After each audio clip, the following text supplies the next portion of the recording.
Скритата истина за смените на маслото. Чуй това видео до края, за да си спасиш двигателя. Всички гледат марката и вискозитета на маслото 0,20, 5 на 30, 10 на 40.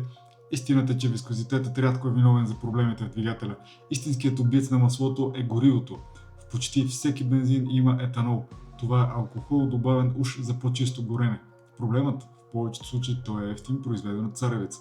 Този етанол абсорбира влага от въздуха, има почистващи и корозивни свойства и буквално променя химията на маслото. Резултатът? Маслото се окислява по-бързо, повишава се киселинността и намалява способността му да неутрализира вредните отлагания. Резултатът? Старее двойно по-бързо. Интервал от 10 000 км, който е препоръчителен на хартия, в реалност често става 5000 км.